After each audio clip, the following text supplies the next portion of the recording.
You know that feeling when you drive all the way home and you don't remember a single second of the journey? Or when you find yourself in the kitchen grabbing a snack and you're not even hungry? Well, that's your habits at work. They're like this invisible architecture running our lives, shaping everything we do. So today, we're going to pull back the curtain and see how they really work.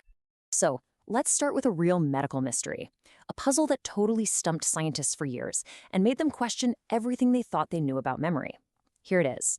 How can a man with practically no memory learn something completely new? Okay, so this brings us to the story of Eugene Polly.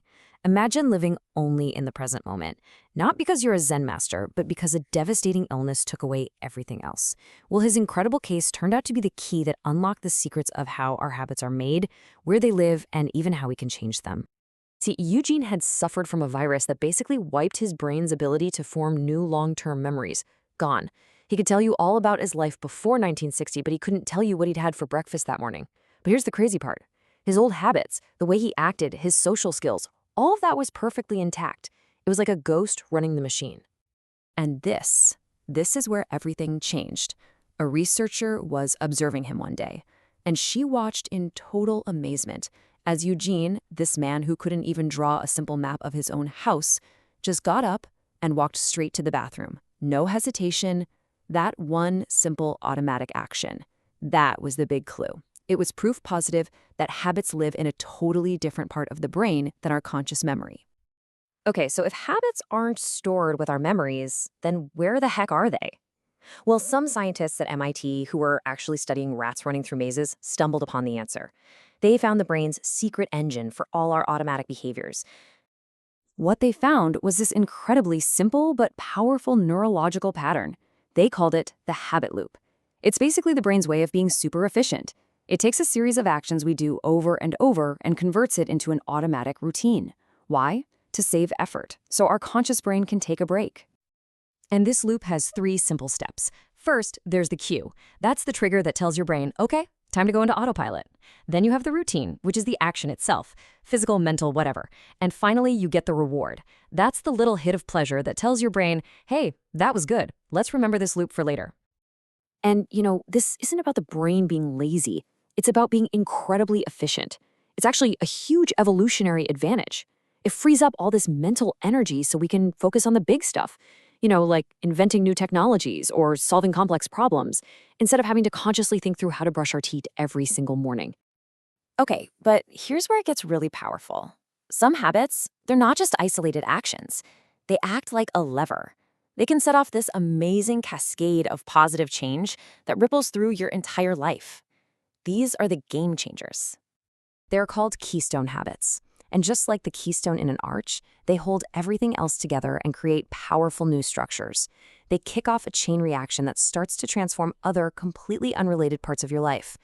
It's like how making your bed in the morning can lead to keeping your room cleaner, which can lead to feeling more productive all day.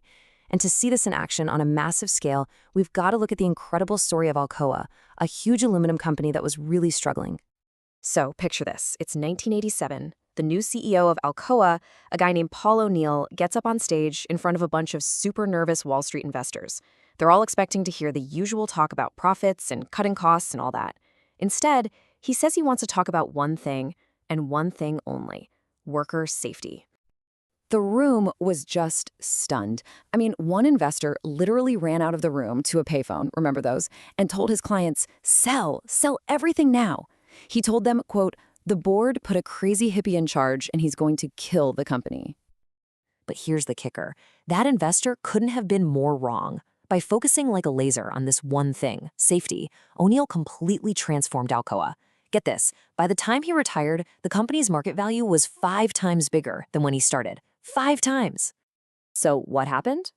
Well, focusing on safety wasn't really just about safety. To get to O'Neill's goal of 0 injuries, everything had to change.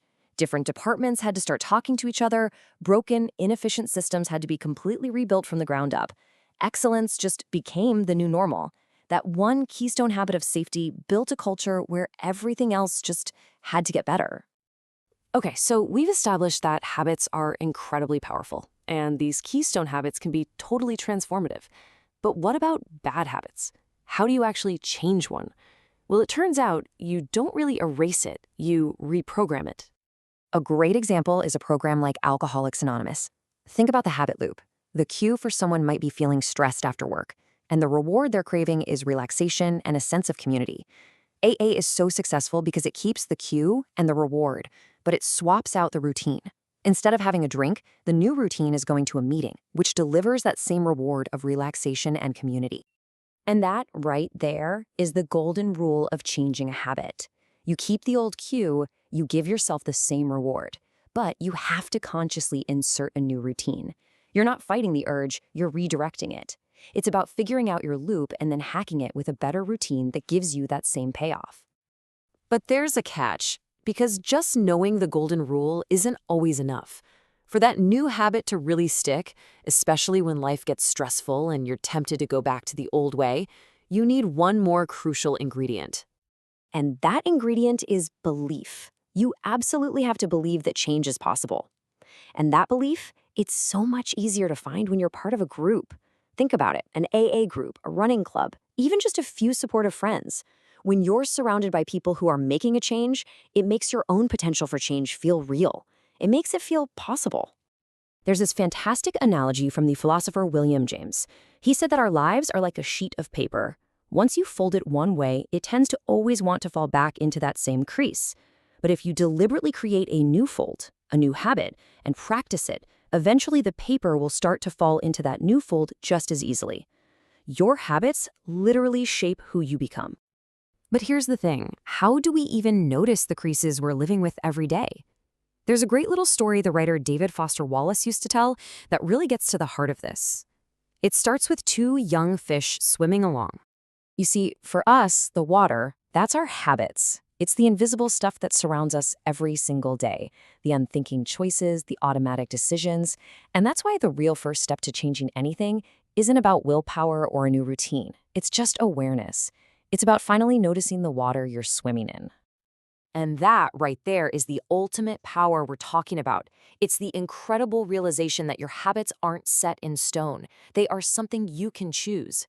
Once you understand that loop, the cue, the routine, the reward, and you figure out what you're really craving, you can start to consciously redesign your life. You get to be the architect. So the real question is, what do you want your water to be?